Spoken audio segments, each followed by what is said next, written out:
Allahumma salli ala sayyidina Muhammad wa ala alihi wa sahbihi baraka wa sallam. Subhanaka la ilma lana illa ma 'allamtana innaka antal alimul hakim. Wa la haula wa la quwwata illa billahil aliyyil azim. Assalamualaikum warahmatullahi wabarakatuh. Alhamdulillah, pertama-tama kita syukur pada Allah diberikan kesempatan pada malam ini untuk berkumpul bersama-sama. Alhamdulillah, dah lama saya tak datang sini. Saya minta maaf beberapa kali diminta tapi tak dapat nak penuhi kerana banyak travelling, banyak bermusafir. Jadi insyaAllah pada malam ini saya diminta untuk menyampaikan sesuatu berkenaan dengan tarbiyatul aulad, pendidikan anak-anak, berkitab.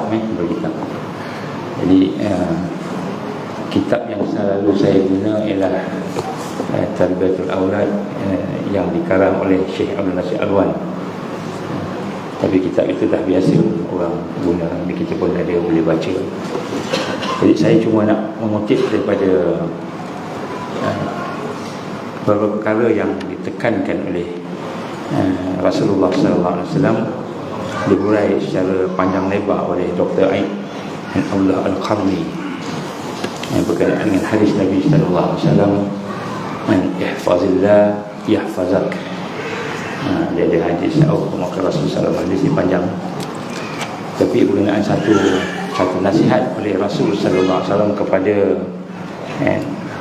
orang muda lah, remaja, kepada anak-anak lah, iaitu satu suasana ihfazillah, peliharalah kamu akan Allah, ataupun kamu sentiasalah meletakkan Allah sebagai keutamaan.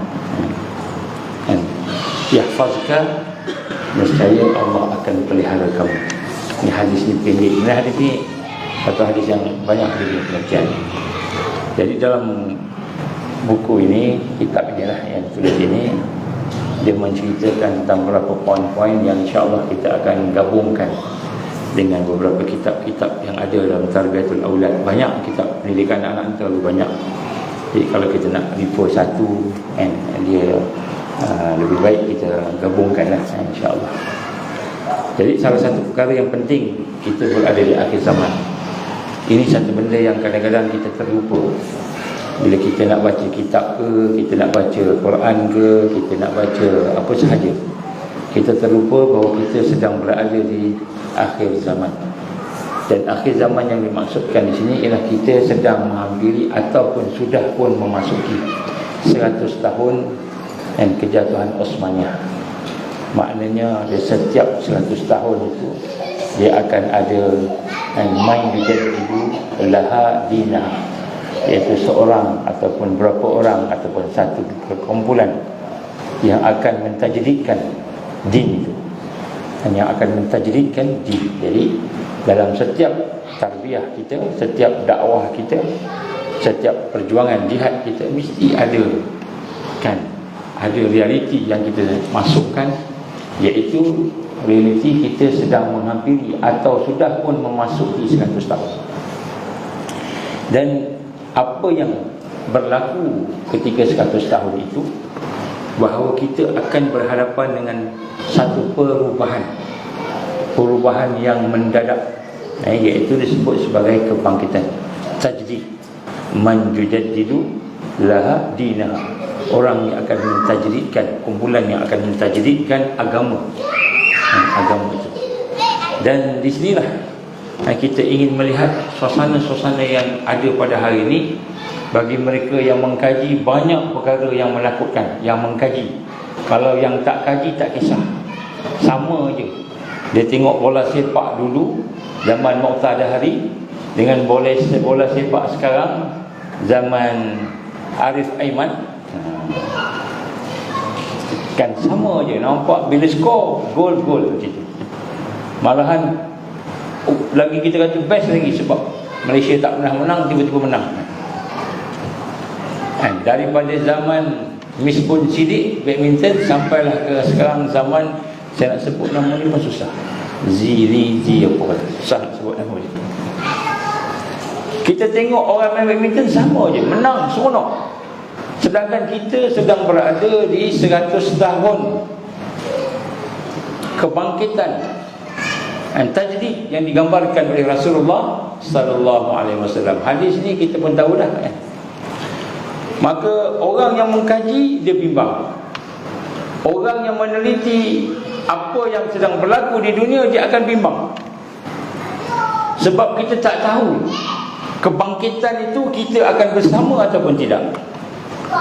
Anak-anak kita selamat ke tidak? Menang, confirm menang. Islam akan menang, confirm. Dajjal akan kalah, confirm. Tentera Dajjal akan kalah, confirm. Islam akan menang, confirm. Itu sebab Allah sebut dalam Quran. Nabi telah menggambarkan di dalam hadis-hadisnya. Kemenangan Islam akan merata seluruh dunia, confirm. Tapi adakah kita akan menang bersama Islam atau kita kalah? Itu yang membimbangkan. Maka ujian banyak. Kita akan berhadapan dengan berbagai-bagai. Bermula dengan 2019, kita diserang dengan biological weapon, kan, coronavirus. Sekarang ni ada chemtrail pula. Semua orang pakat-pakat cakap ni konspirasi. Tapi bila kita kaji, bukan konspirasi, bukan teori lah. Dia konspirasi, bukan teori. Kemudian ada chemical weapon tanpa sedar. Macam mana kita sebut biological weapon? Banyak bukti. Antaranya semua virus yang dikatakan jadi wabak di dunia ini, semua, hampir semua, bukan hampir semua, semua dipatentkan. Ebola yang merebak di Afrika dipatentkan. H1N1 dipatentkan. AIDS dipatentkan. HIV dipatentkan. Ada patent dia. Ini virus tu dipatentkan. Yang akhir kita sebut sini coronavirus dipatentkan 2015. Dipatentkan. Maknanya bila dipatentkan, dia adalah kan buatan makmal. Sebab boleh patent. Kalau benda yang natural dia tak boleh patent. Tapi dipatentkan, maknanya serangan biological weapon.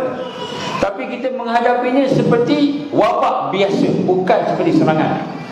Pandai tak pandai orang yang menangani, kadang-kadang geram juga. Dan kita akan berhadapan pula dengan masalah-masalah yang lain. Masalah-masalah dari sudut ekonomi. Tak lama lagi kita akan berhadapan dengan global blackout. Kita akan berhadapan dengan bencana alam yang menjadi-jadi. Tempat yang tak pernah banjir. Tempat yang tidak pernah ada gempa bumi. Tak ada tempat yang dapat lari daripada bencana alam. Kita tengok hujan turun, kadang lebat, kadang turun. Hujan turun tapi panas, kan? Jadi kita tengok berbagai perkara bencana alam. Kita akan berhadapan dengan lain-lain seperti 5G. Kalau kita mengkaji, seorang profesor daripada Majlis Profesor Malaysia, Profesor Dr. Adelina, mengkaji tentang 5G. Menangis dia sebab anak dia terkesan sendiri. Anak dia sendiri terkesan. Rumah dia dekat dengan tower. Banyak tahun dia ada duduk. Anak dia terkesan.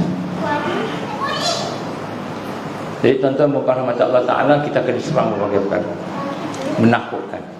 Ini tak termasuk huru-hara yang akan dicetuskan, yang digambarkan. Pihak PDRM pun ada menggambarkan, kan? Dia tengok, perhatikan. Sebab itulah senarai nombor 1, top nombor 1 dalam senarai Bukit Aman ialah P. Ramasani. Saya sebut malam P. Ramasani, Hak Pining itu nombor 1. Kenapa? Terlibat dengan LTTE, terlibat dengan India. Tuan-tuan boleh cek lah balik. Saya pun ada juga dalam senarai itu, tapi jauh-jauh sikit lah.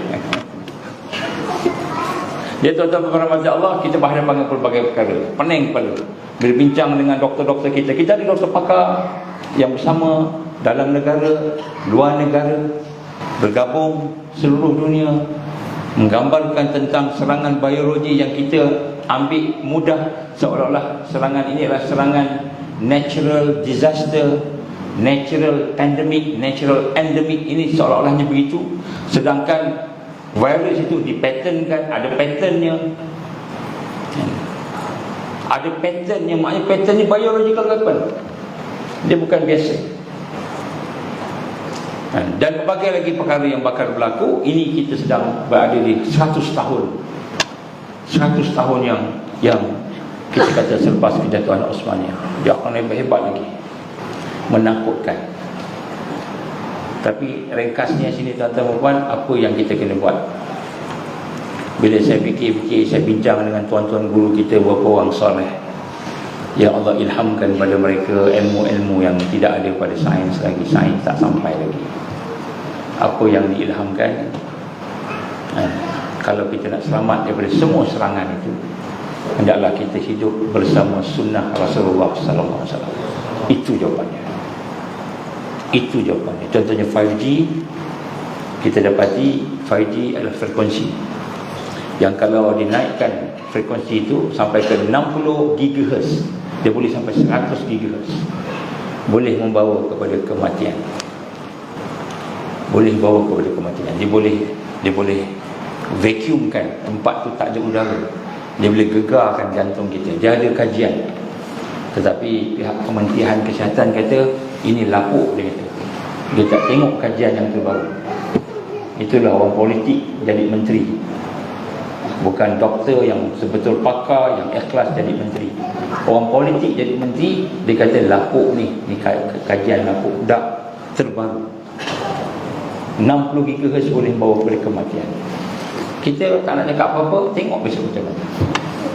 Tuan-tuan berhormat Allah, bila kita kaji semula, bila kita ikut kembali sunnah Nabi, maka insya-Allah itu solusinya. Tapi sunnah Nabi bukan sunnah yang kecil-kecil, sunnah yang besar-besar. Mula dengan sunnah yang besar. Contoh apa? Contohnya Nabi gambarkan kepada kita, puasa itu adalah perisai, junnah, perisai. Puasa perisai. Masa puasa itu juga, masa digambarkan, bila Nabi gambarkan SAW, dia merupakan satu pelindung, perisai, benteng, puasa, zikir. Maka dia bukan hanya benteng untuk kita elak diri daripada syaitan, supaya syaitan tak masuk dalam hati kita. Bukan itu sahaja. Siapa yang menghidupkan sunnah-sunnah yang Nabi sebut sebagai benteng perisai, dia boleh menahan serangan-serangan 5G ke, serangan coronavirus ke, serangan yang tak nampak ni. InsyaAllah dia boleh tahan. Dan tak terbukti dah pun. InsyaAllah pada ni saya akan cerita kemudian lah, masa lain. Sebab ceramah malam ni bukan tangkap dengan Pak Eki. Tapi saya nak sebut kat sini tuan-tuan, kita sedang berada di dalam realiti Islam akan bangkit insya-Allah. Seluruh dunia dah. Dah nampak dah. Serangan yang dilakukan oleh Israel ke atas Gaza beberapa hari yang kita dengar, kita tengok dalam berita, itu adalah tanda-tanda desperate Israel yang telah kehilangan moral askar dia. Askar dia dah tak ada moral dah. Dia punya semangat tak ada dah. Bekas Perdana Menteri ini kata apa? Saya dah sebut dalam kuliah yang lepas. Dia kata ramai yang lari lah. Terpaksa dia create sesuatu untuk naikkan semangat, sementara menunggu ketua dia Dajjal keluar. Maka sebab itulah pada hari ini saya ingin menggambarkan dalam satu hadis Nabi sallallahu alaihi wasallam yang kita pun dah hafal agaknya, yang kita pendekkan sebagai peliharalah Allah. Ihfazillah yahfazuka. Peliharalah Allah, Allah akan pelihara kamu. Dan di dalam huraian-huraian yang ada, yang ulama-ulama kita tulis dalam kitab-kitabnya, perkara yang kita nak kena bina kekuatan dalam rangka kita nak memelihara hubungan kita dengan Allah, bukan hanya sekadar ibadah, bukan hanya sekadar zikir, baca Quran, dengar ceramah, tetapi apa sahaja yang kita lakukan, sama ada ibadah ke, ilmu ke, amalan-amalan kita ke, bekerja sebagai doktor, sebagai engineer, sebagai guru, sebagai apa yang kita lakukan sehari-hari, hendaklah melahirkan perasaan sayang pada Allah. Maknanya sayang pada Allah ni tanda iman kita meningkat.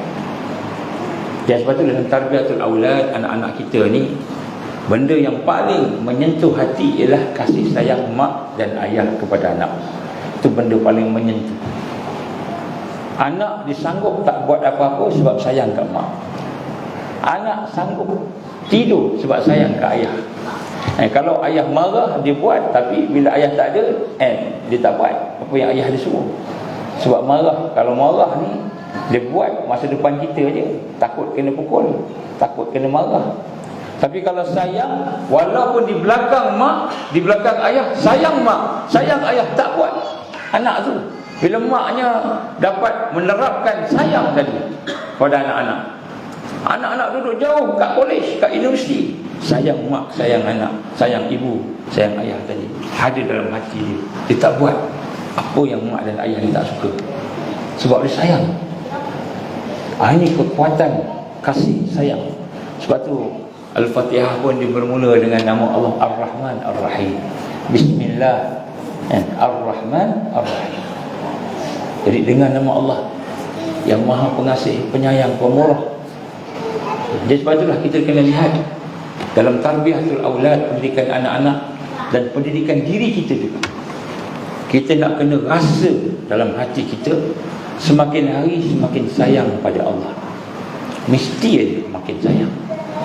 Kalau kita tak rasa sayang ke Allah, something wrong. Ada sesuatu yang tak kena dengan iman kita. Tak kena dengan iman kita. Walaupun kita zikir sampai 1000 kali, 100,000 kali, tapi hati kita kosong, tak ada rasa sayang pada Allah Subhanahu Wa Taala.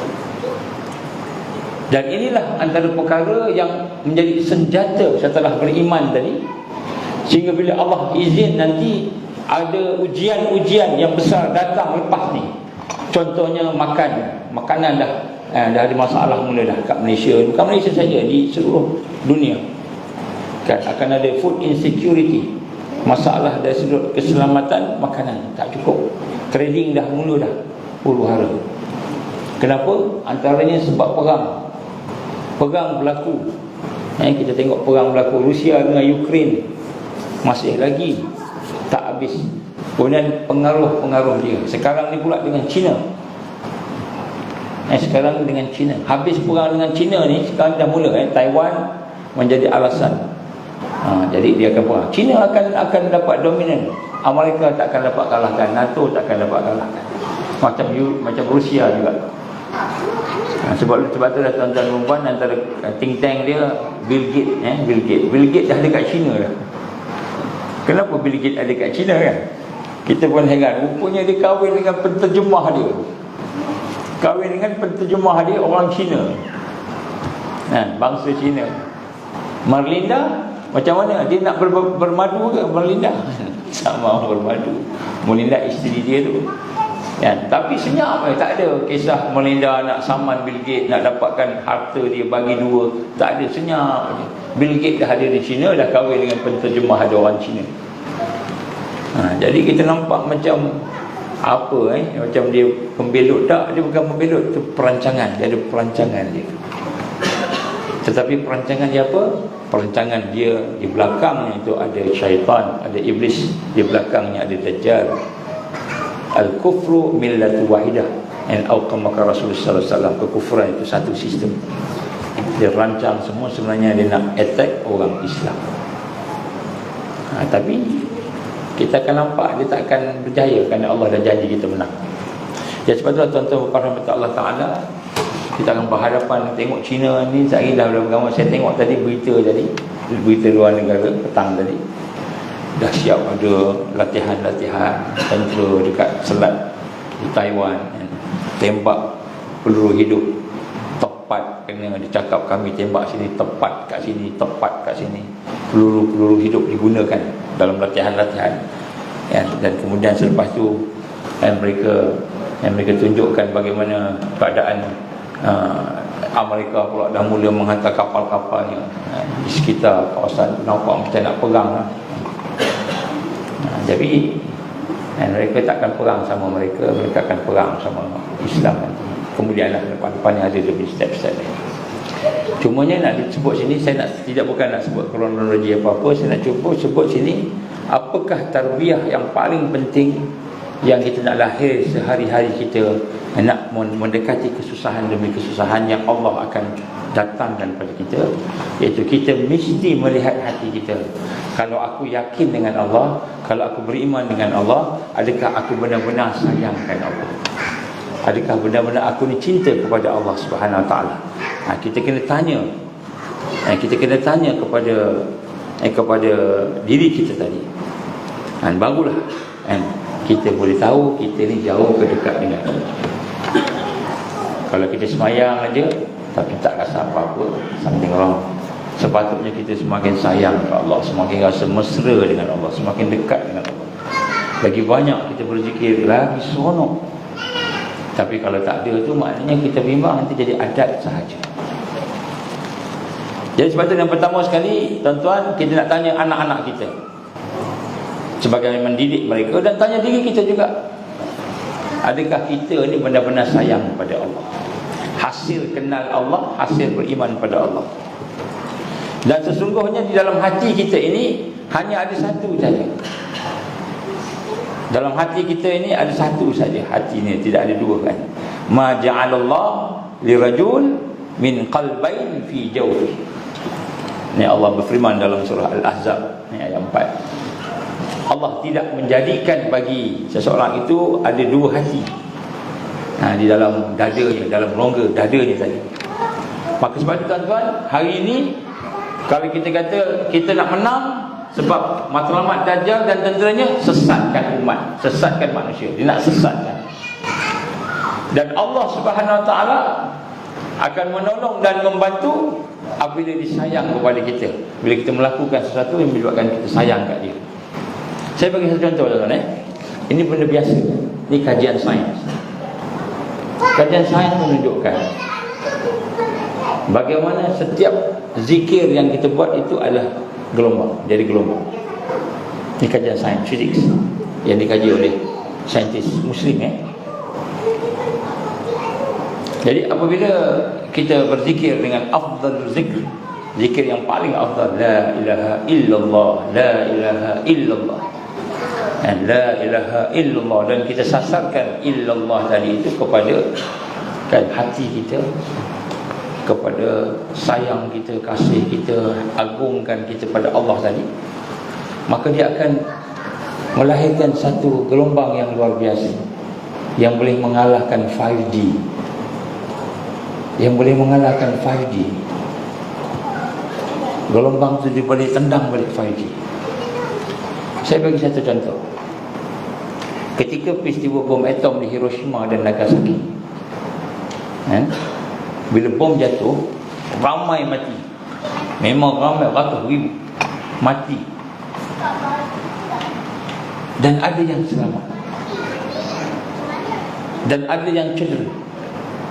Daripada kajian yang dibuat oleh saintis Jepun, antaranya bila tengok mereka yang berbaju putih, berpakaian putih, mereka akan kurang cedera.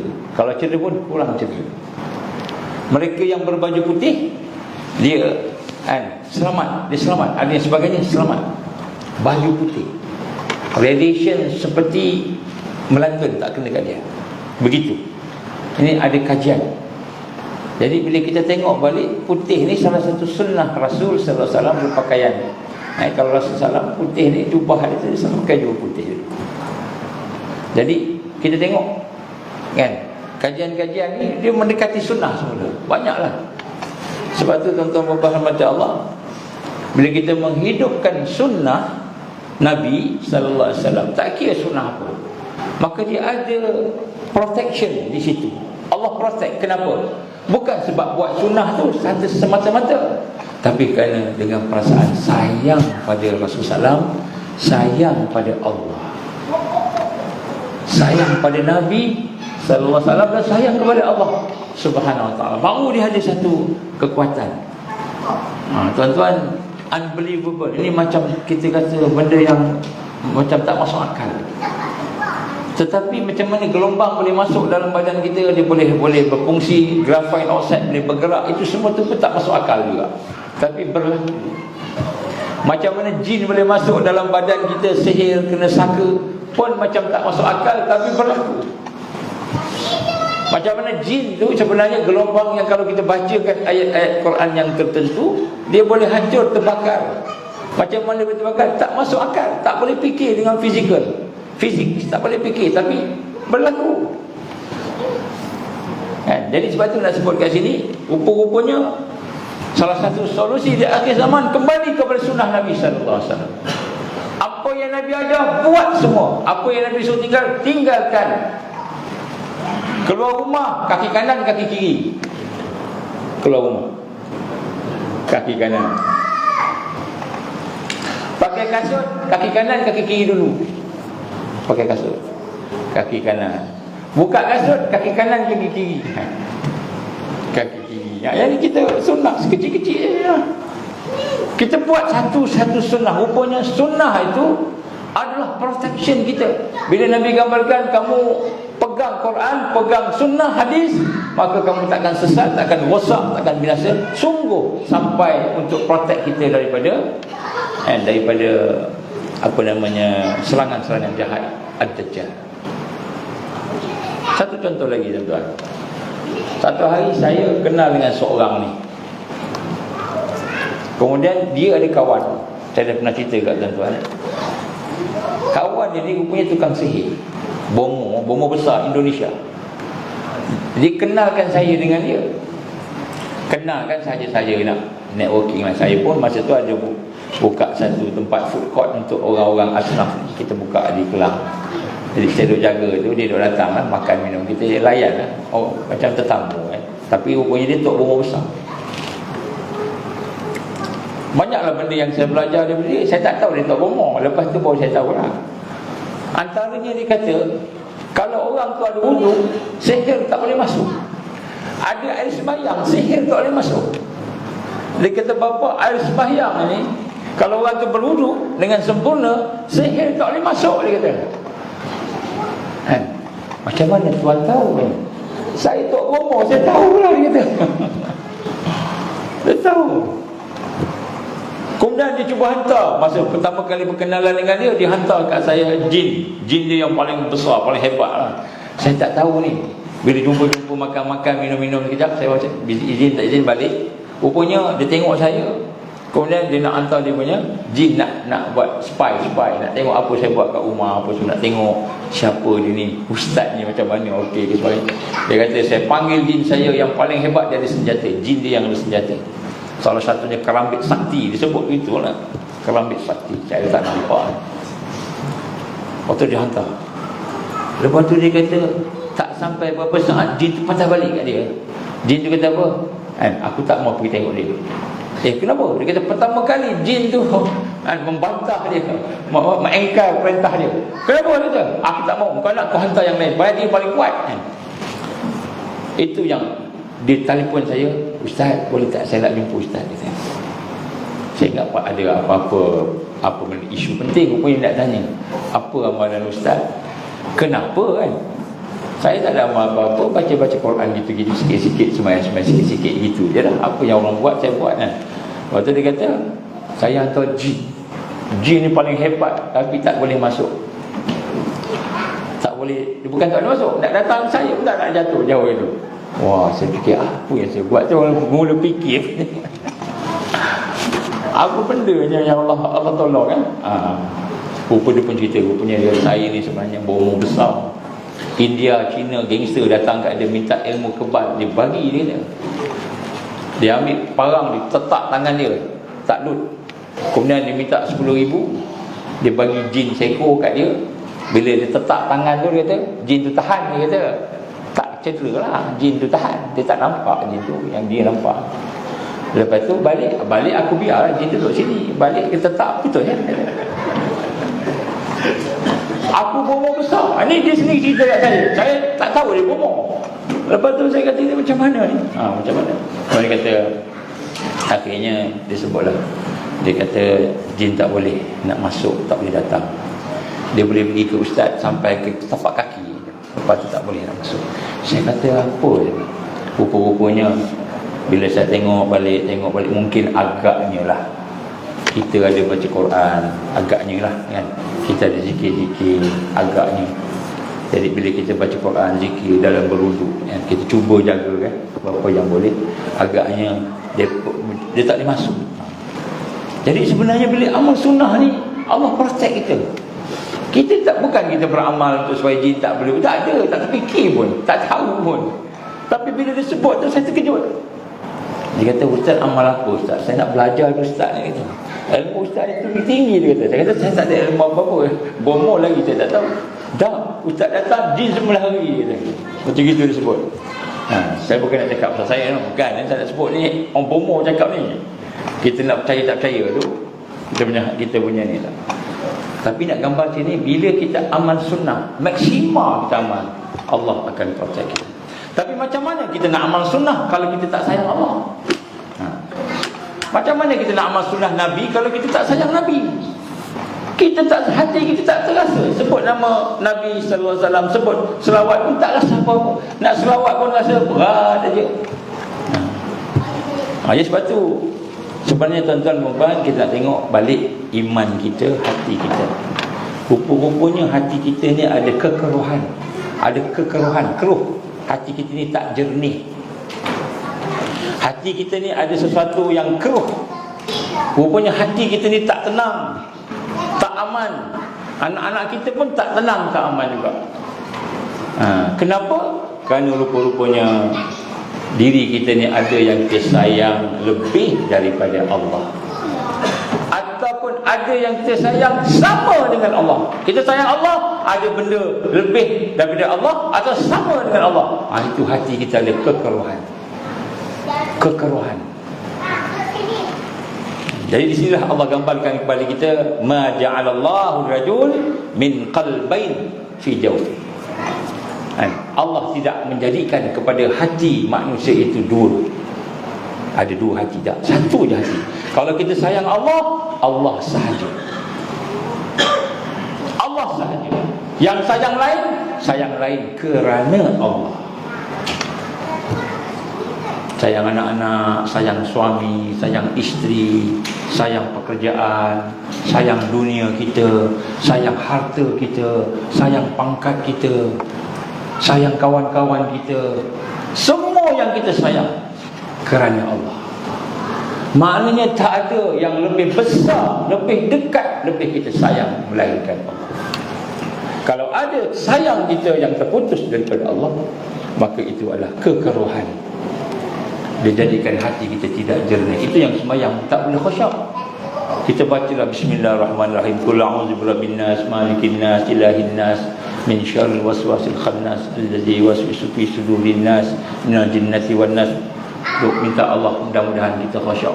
Kita membaca, ya Allah, jadikanlah, berikan kepada hati aku hati yang khusyuk, ya Allah, berikan hati aku ikhlas, ya Allah. Kita minta semua ke Allah. Tapi rupa-rupanya kita sayang pada makhluk lebih daripada Allah. Kita sayang pada makhluk sama dengan Allah. Apa buktinya? Bila kita kehilangan yang kita sayang tadi, kita menangis.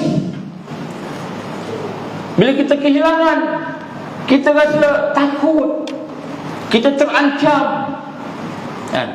Allah bagi kesihatan kat kita, tiba-tiba sakit, kita doa, sakit lagi, doa, sakit. Kita lebih sayang kesihatan kita daripada Allah. Sampai kita merungut, kita komplain. Kita, ya Allah, dah 10 tahun, ya Allah, aku minta ke engkau, engkau tak kabul-kabulkan, ya Allah. Kenapa kita komplain? Kerana kita sayang kesihatan lebih daripada Allah. Walaupun kesihatan tu benda yang kita suka, yang kita sayang, tapi tak boleh lebih daripada Allah. Sebab tu orang yang dekat dengan Allah ni, Allah bagi sakit. Nabi Allah Ayub alaihissalam, Allah bagi sakit satu sampai akhirnya isterinya tinggalkan dia. Kita tahu cerita dia. Lepas tu akhirnya dia kata, ya Allah, sesungguhnya kau dah ambil semua yang ada pada aku ni, ya Allah. Engkau yang maha mengetahui, ya Allah. Berikanlah aku kesabaran supaya aku, lidah aku boleh berzikir, boleh puji engkau, otak aku boleh berfikir, memikirkan kebesaran kau. Dah kadang sakit dia boleh mati. Dia tak minta pun, ya Allah, sembuhkan aku. Dia tak minta, malu dia nak minta sembuh ke Allah. Cuba tengok balik kisah Nabi Ayub. Hanya orang yang sayang Allah Subhanahu wa ta'ala. Jadi sebab itulah hari ini kita tengok Apabila dalam hati kita ada cinta, ada sayang kepada makhluk, maka ada kekerohan kat situ, ada kegelapan kat situ. Sebab itulah kita tidak aman. Contoh anak-anak muda kita kan, orang muda depan ni kan, sayang dengan perempuan, cinta dengan perempuan. Apa menyebabkan kita boleh cinta perempuan? Boleh tidur tak? Kadang-kadang tak boleh tidur kan? Tak boleh tidur. Apa lagi kalau kita cinta dunia, cinta nak dapat harta, siang malam bekerja, siang malam bekerja, sampai habis tenaga, sampai sakit-sakit masih bekerja lagi. Dia cinta pada dunia lebih daripada Allah. Sembahyang pun tak sempat, nak sebut nama Allah pun tak sempat, sayang pada dunia. Jadi bila kita sayang dunia, sayang makhluk ni, hati kita akan rasa bimbang kehilangan dia, rasa tak aman, rasa tak kenalah, nak kena. Kalau kita bawa beli kereta, duduk dekat ni apa, Seri Baduri apartmen Seri Baduri, duduk kat apartmen Seri Baduri, kita duduk tingkat atas ke tingkat 5, tingkat 4 atas sekali lah. Kita bawa beli kereta, keretanya Porsche warna merah sporty, bukan beli pun, orang bagi second hand, tapi orang bagi, harganya katalah 500,000 kata. Kita parking kat bawah, sekejap tengok kok ada orang cala-cala ke dengki ni kan, kok ada orang buat apa, sekejap tengok. Sayang kat kereta, tak boleh tidur. Kita sayang kat makhluk menyebabkan kita tak boleh tidur, tak rasa aman, tak rasa selesa, sakit. Tapi bila kita sayang Allah, Allah akan campakkan kebersihan hati, sehingga Allah SWT akan campakkan kekuatan, keamanan. Kenapa saya sebut mulakan dengan yang ini? Sebab inilah tarbiyah yang pertama sekali. Bila kita kenal Allah, bila kita ikhlas pada Allah, bila kita nak dekat Allah, mesti ada sayang pada Allah, mesti ada. Kalau kita tak sayang pada Allah, maknanya sembahyang kita tu boleh dipersoalkan. Kita sembahyang Allahu Akbar, Bismillahirrahmanirrahim, tapi hati kita tempat lain. Hati kita teringat kerja kita, sedangkan kita dah sebut tadi Allahu Akbar, Allah yang maha besar, tiba-tiba hati kita teringat lain. Kita tak boleh rasa rendah diri dengan Allah di depan Allah ni tengah sembahyang. Mana hati kita sayang benda lain lagi. Ini kuncinya kekalahan. Kita ingat dah okey, rupanya Dajjal datang besok, terpesong kita. Dan sesungguhnya kalau Allah sayang kat kita dan kita sayang kepada Allah, Allah akan cemburu pada kita, sehingga dia takkan benarkan orang yang dia sayang kepada yang lain. Kita tengok contoh apa jadi kepada Nabi Allah Ibrahim AS. Sayang sangat dengan Nabi Allah Ismail, anak dia. Lama nak tunggu dapat anak ni, dah umur 80-an baru dapat anak. Bayangkan dia nak dapat anak punya lama tunggu, 80-an baru dapat anak. Dah dapat anak, sayangnya pada dia anak ni, dengan baby kecil-kecil. Macam kita atuk dengan cucu, atuk sayang dengan cucu ke sayang dengan anak? Mana lebih sayang? Cucu kan. Jadi Nabi Ibrahim ni, dia jadi ayah dan dia jadi datuk. Jadi sayangnya berganda-ganda dengan Ismail alaihissalam. Allah cemburu. Digambarkan para ulama kita, Allah nak menunjukkan kau nak kena sayang kepada azan.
Saya minta masa sikit lah. Jadi kita nak kena bina rasa sayang cinta. Jadi kalau Allah uji kita, tengok Nabi Ibrahim, Allah uji Nabi Ismail AS sampai peringkat disembelih, disuruh sembelih. Sembelih. Nabi Yaqub sayang sangat dengan Nabi Yusuf AS. Allah pisahkan dengan masuk dalam perigi buta, lama baru jumpa.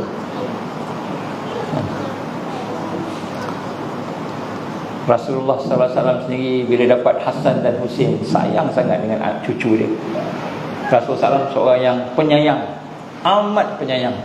Bila dapat cucu Hasan Husain, seronoknya dia, gembiranya dia. Apalagi bila anak-anak laki-laki semua meninggal dunia. Semua anak lagi Nabi SAW yang laki-laki semua meninggal dunia. Semua, Ibrahim, Qasim, semua meninggal dunia.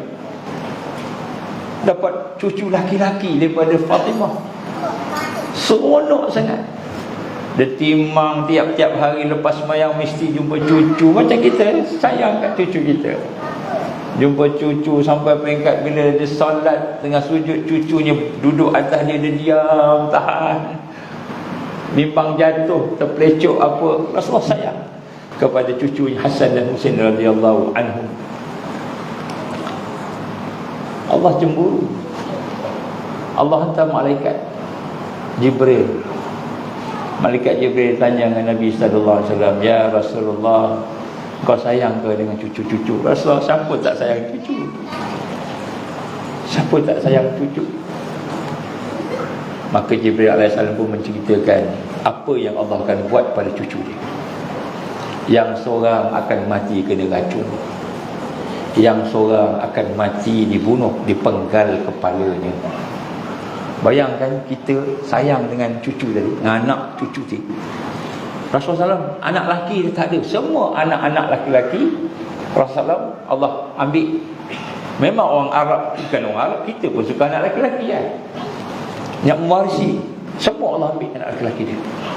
Dapat cucu lelaki-lelaki, Hasan Husain, sayangnya luar biasa. Allah hantar Jibril tanya soalan, ya Rasulullah, engkau sayangkah pada cucu-cucumu ni Hasan Husain? Sayang, siapa tak sayang? Maka Jibril pun berkata, sesungguhnya seorang akan mati dibunuh, seorang akan mati kena racun, dibunuhnya dipenggal kepalanya. Oh, sedihnya. Kalau kita sayang ke anak cucu, bila disebut Allah yang tentukan ni, Allah tentukan ni, maka kita kata, ya Allah, janganlah cucu aku ni kena macam ni, ya Allah, kesian dia, ya Allah, kesian dia. Tapi Rasulullah tahu Allah nak menyatakan bahawa dalam hati ni mesti paling Allah sahaja. Maka Rasulullah kosongkan hati dia daripada sayang kepada cucu. Bukan tak sayang dah, tak sayang, tapi taklah macam mana dia sayang. Yang betul-betul sayang dari sebab Allah cemburu pada Rasulullah SAW. Dan ini yang digambarkan oleh para ulama ketika dia mengkaji.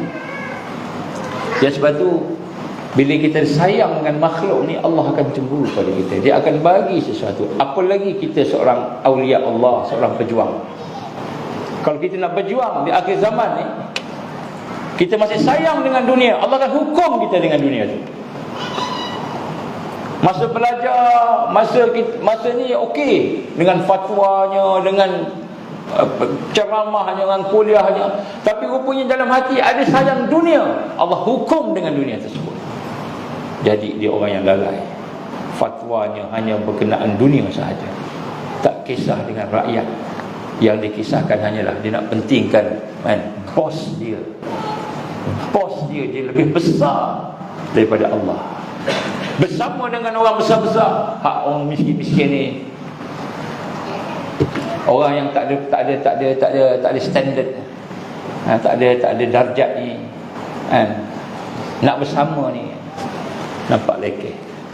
Hanya Allah tutup, Allah hukum bila dia tinggalkan Allah dalam kasih sayang tadi. Sebab tu kita nak kena betulkan semua. Kenapa? Kerana tanda seseorang itu cinta kepada Allah yang sebenar, bukan cinta yang palsu. Dia proses hati dia untuk kenal Allah, dan kemudian dia akan proses sehingga akhirnya dia sanggup melakukan apa sahaja untuk Allah. So apa tanda kita sayang pada Allah, tuan-tuan? Apa tanda sayang? Yang paling besar sekali, paling besar sekali, orang yang sayang pada Allah, tak kira dia ditimpa kesusahan, dia ditimpa kepayahan, dia ditimpa penderitaan, sakit, tak ada duit, bankrupt, diboykot, susah hidup dia, penderitaan sepanjang masa, orang yang sayang kepada Allah SWT, yang beriman kepada Allah Ta'ala, dia akan nampak, dan itulah tanda Allah sayang dia. Dia boleh sabar, dia boleh redha. Susah, memang susah. Saya sebut ni kenapa? Memang kita akan hidup susah macam lagi ni. Mungkin kita akan payah makanannya, lapar, anak cucu kita sakit, mungkin kita dalam keadaan yang diboykot, mungkin kena boykot, mungkin ada yang kena tangkap lah, mungkin ada yang kena aniaya lah, kena seksa lah, sakit, mungkin ada yang kena bunuh, mungkin ada yang keluarga jadi berperkosa, ditangkap, hartanya dirampas. Bila kita nak berpegang dengan iman Islam dan perjuangan ni, Allah nak uji kita, tengok sayang. Kau sayang kepada apa yang diuji lebih ke, atau kau sayang kepada Allah? Masa itulah hati kita akan disaring oleh Allah Subhanahu Wa Taala. Jadi orang beriman dia menangis, dia sedih, dia meratap, tapi hati dia dengan Allah sabar dan redha. Tapi orang yang tak sayang Allah, dia sayang dunia. Bila dunia hilang, dia takut. Nanti pangkat aku kena tarik, nanti jawatan aku kena cabut, nanti gaji aku kena potong, nanti kerja aku kena berhenti. Kalau aku tak ikut ni, kena berhenti ni. Maka dia sayang dengan yang itu lebih daripada Allah tadi. Maka dia meratap bila kehilangan dunia. Dia meratap, dia menangis, dia meraung, pedih hati dia. Pada masa itu Allah tidak bersama dia. Kenapa? Kerana dia lebih sayang. Kalau Allah nak ambil dunia, ambil, Allah ambil. Nyawa Allah ambil. Bila sampai waktu semua mati. Kan? Tak ada orang boleh elak kematian. Sakit, bila sampai sakit.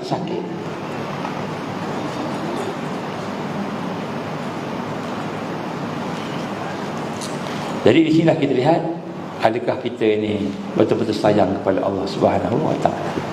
Itu tanda pertama. Tanda kedua, tuan-tuan, orang yang sayang Allah ni, dia rindu pada Allah. Itu tanda kedua. Apa tanda rindu pada Allah? Dia tunggu malam. Malam dia tunggu. Orang dah tidur, orang dah rehat, 2/3 malam dia bangun, rindu nak jumpa Allah. Itu orang sayang ke Allah. Rindu nak jumpa Allah. Dia bangun pelan-pelan, ambil semayang, kemudian dia terkejut isteri ni ke, suaminya ke, dia kejut anak-anak dia pula bangun sama-sama solat. Bangun solat malam, bertaubat pada Allah, minta pada Allah. Dia rindu pada Allah Subhanahu wa taala. Siang macam-macam dengan kerjanya, dengan bisnesnya, dengan macam-macam tadi, dia tak bolehlah nak bersendirian dengan Allah. Malam dia tunggu malam. Orang beriman dia tunggu malam, rindu nak jumpa Allah. Jadi malam ni special.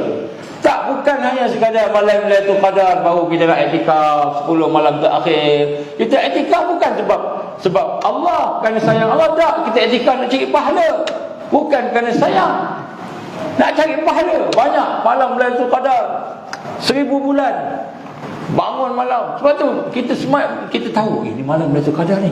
Ni malam 27, malam Lailatul Qadar ni. Bangun kita sembahyang Allahu Akbar. Kita cuba nak khusyuk, tak boleh khusyuk. Betul tak? Malam Lailatul Qadar ni, Allahu Akbar, nak khusyuk, tak boleh khusyuk. Nak cuba bangun menghayati malam tu, tak boleh, tak sepenuh. Kita rasa tak sempurna. Kenapa? Rupanya hati kita masih sayang makhluk, sayang diri kita, sayang dunia lebih daripada sayang Allah. Allah tak bagi nikmat khusyuk pada kita. Imam baca sembahyang lebih sikit, panjang sikit. Saya ingat saya sembahyang sekali tu di Syria bersama-sama dengan kawan-kawan kita di sebuah masjid yang terkenal dengan qiyamul lail. Panjang qiyamul lail, panjang baca Qurannya, berdirinya panjang. Dia baca pula bukan macam pari sedap melingkut lentur, tak, baca biasa. Syekh tu baca biasa. Mulalah orang Malaysia ni gini, sekejap gini, sekejap gitu kan. Lama tu tak khusyuk sembahyang. Kenapa tak khusyuk sembahyang? Sebab kita tak sayang Allah. Hati kita masih sayang dunia. Ini kita kena tanya ni, kita harus mengkhianati sayang pada Allah tadi. Ini bila Dajjal datang, habis kita. Allah uji kat sini nanti. Kau sayang tak? Kalau kau sayang kepada Allah lebih daripada dunia, maka Allah uji. Tiba-tiba harta kita kena rampas, tiba-tiba nyawa kita, tiba-tiba penyakit kita, kesihatan kita, tiba-tiba orang boikot kita, tiba-tiba kita kehilangan apa yang kita sayang tadi. Tapi kita sayang ke Allah lebih, maka kita boleh sabar. Tapi kita kena proses ni. Tarbiyah anak-anak nak kena bina sayang dekat Allah ni, sayang kat Nabi, nak kena bina ni.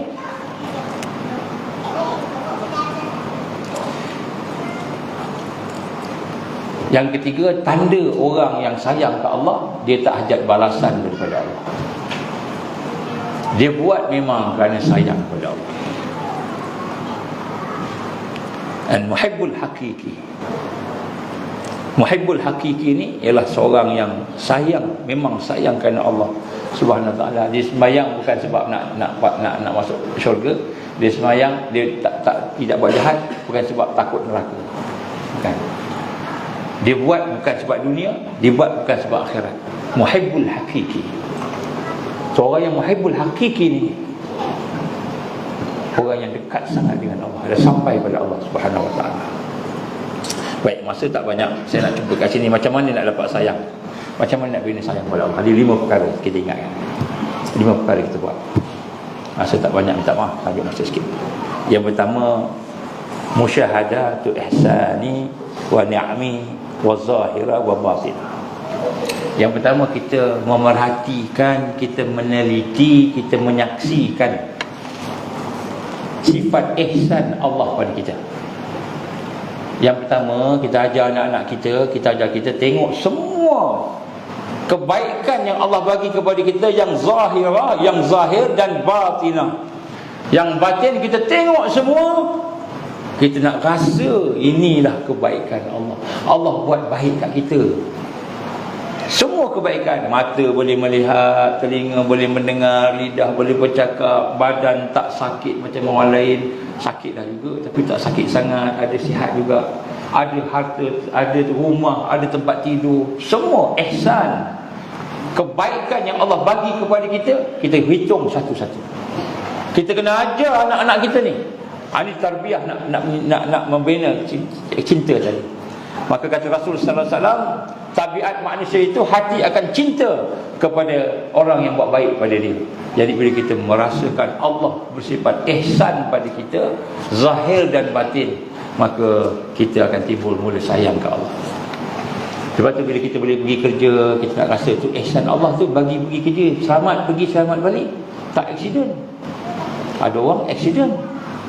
Kita boleh makan, nak rasa ihsan Allah, kita boleh makan.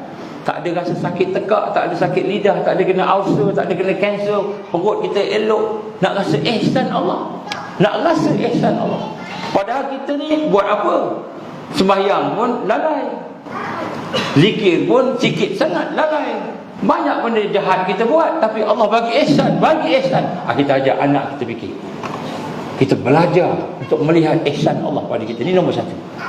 Bila kita boleh merasai bahawa Allah buat baik pada kita, hati kita akan sayang kepada Allah. Ini nombor 1.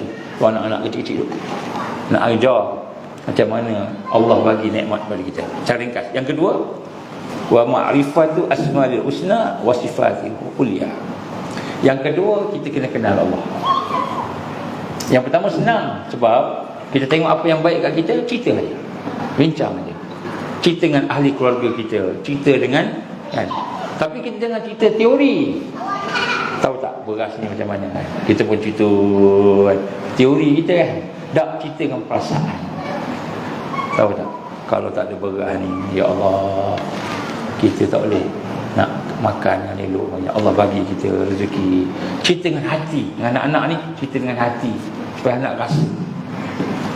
Kemudian yang kedua ni ialah kita kena mengenali Allah, mendalami makna Asmaul Husna. Maknanya semua nama-nama Allah tu kita kena hitung satu. Ar-Rahman, satu hari Ar-Rahman. Satu hari pula Ar-Rahim, satu hari pula Al-Qahar, Al-Jabbar, Al-Malik dan sebagainya. Nama-nama Allah tu. Sehingga timbul satu perasaan sayang. Siapa yang kenal Allah pasti sayang. Yang ketiga, wa tadabbur ma'anil Quran al-azim. Yang ketiga ialah kita kena baca Quran, tengok makna dia, tadabbur sampai timbul sayang. Jadi kalau kita baca Quran tak timbul sayang, tak cukup lagi baca Quran sampai timbul sayang. Ini satu yang luar biasa. Maksudnya kalau kita tak boleh sayang ke Allah, tuan-tuan, hati kita dah rosak, dah sakit, minta, ya Allah, tukarlah hati aku ni, ya Allah. Minta Allah tukar hati. Yang keempat, mujalasatul muhibbin. Kita bergaul, kita bersama-sama dengan orang yang sayang Allah. Siapa yang sayang Allah? Di kalangan kita ni, kita nampak dia sayang Allah, dia selalu menangis, rindukan Allah, malam-malam bangun. Kita berkawan dengan orang yang muhibbin, golongan yang sayang Allah. Dan bukan kawan biasa-biasa, kawan bersama adab, kita jaga adab. Maka Allah akan anugerahkan sesuatu pada muhibbin, rahmat, Allah akan bagi pada kita juga. Jadi jangan kawan dengan orang yang sayang dunia. Orang yang sayang dunia, kita pun akan sayang dunia. Mujalasatul muhibbin. Yang keempat, kita bergaul, kita bersama-sama, berkawan-kawan, dekat rapat dengan orang yang sayang Allah. Carilah. Cuba kita balik ni, buat muhasabah di kalangan kawan-kawan kita ni, siapa yang sayang Allah? Ada tak? Takut kita tengok-tengok tak ada. Seorang pun tak sayang Allah. Patutlah kita tak sayang Allah. Semua pakat cerita pancing, pakat cerita bola, pakat cerita kan apa game ke, pakat cerita benda lain. Tak cerita pasal rindu ke Allah. Ish, aku rasa rindu ke Allah lah. Kenapa? Tak tahulah. Hati ni rasa sebab aja terkenangkan Allah bagi nikmat. Oh ya ke? Ya, itulah. InsyaAllah malam ni kita bangun malam-malam sama-sama nak. Orang yang sayang Allah, cerita pasal Allah. Kita kawan-kawan kita cerita pasal projek, cerita pasal tender buka tak buka, cerita pasal cucu, sayang cucu. Cucu apa khabar cucu kan? Cucu alhamdulillah dah kuat dah, dia boleh panjat dah sekarang ni. Lompat-lompat, jatuh pokok apa namanya, pokok rambutan. Alhamdulillah, tulang dia keras, kuat. Cerita pasal cucu. Tak cerita pasal Allah. Allah, semalam aku tertidurlah, tak boleh bangun tahajud. Kenapa ni? Entahlah. Kan, aku tertidur, letih sangat, tak boleh bangun tahajud. Menyesal, menangis ni. Kan, tengok sahabat kita menangis. Kenapa menangis? Tak ada apa. Cakaplah, aku semalam terlepas tahajud. Rupanya dia sayang pada Allah. Cari ni muhibbin ni. Kalau tak ada, cari, jangan tak jumpa. Kalau kita tak jumpa, maknanya kita susah ni nak bina sayang kita. Ini salah satu caranya. Yang terakhir, yang kelima, doa. Yang kelima, kita kena minta, ya Allah, aku minta kepada Engkau ya Allah, hati aku ni boleh sayang kat Engkau ya Allah. Minta ya Allah. Kita kena faham, kena sedar, rupanya kita tak sayang Allah. Kita ingat kita sayang Allah, tapi kita mengkhianati sayang Allah tadi. Jadi kita kena minta, ya Allah, aku minta pada Engkau ya Allah, jadikan hati aku ni hati yang sayang pada Engkau ya Allah. Dan hati aku ni sayang pada orang-orang yang sayang pada Engkau ya Allah. Dan hati aku ni suka buat kerja-kerja yang boleh mendekatkan aku kepada kasih sayang Engkau ya Allah. Minta ke Allah. Doa ni Nabi ajar kita ni hadis sahih. Jadi kita kena minta. Jadi insya-Allah mudah-mudahan bila kita siapkan diri kita ni dengan hakikat ikhlas, hakikat iman, iaitu sayang pada Allah, hub, sayang pada Allah ni, insya-Allah mudah-mudahan Allah uji dengan kesusahan, Allah uji dengan kepayahan, Allah uji dengan kesakitan. Dajjal datang, tentera dia datang, dia buat macam-macam perang. Kita nampak semua ni menjadi perbuatan Allah. Aku sayang pada Allah lebih daripada kehilangan dunia. Maka kita boleh sabar, kita boleh redha. Ajar anak-anak kita ni, ini akidah ni, mentauhidkan Allah. Tahu betul, kalau kita ingat sembahyang cukup dah, tak cukup lagi. Kita ingat pergi haji cukup dah, tak cukup lagi. Kita kena sayang ke Allah, sehingga kita boleh menangis kerana tertinggal benda yang Allah suka. Allah suka kita sembahyang sunat witir, tiba-tiba kita tak sembahyang sunat witir, menangis kita.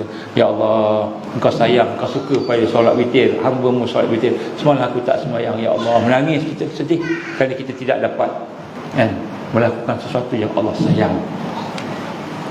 Ni insya-Allah mudah-mudahan akhir zaman yang bakal datang ni akan memberikan kepada kita satu kekuatan, sebagai asbab kekuatan kita, meningkatkan lagi tarbiyah diri kita, iman kita, insya-Allah. Aku liqali hadza astaghfirullahalazim li wa lakum. Insya-Allah kita bertanggung dengan tasbih kafarah dan surah subhanakallahumma wa bihamdika asyhadu an la ilaha illa anta astaghfiruka wa atubu ilaik. Bismillahirrahmanirrahim. Wal 'asr innal insana lafi khusr illa allazina amanu wa 'amilus solihati wa tawassaw bil haqqi wa tawassaw bis sabr. Wabillahi taufiq wal hidayah. Assalamualaikum warahmatullahi wabarakatuh.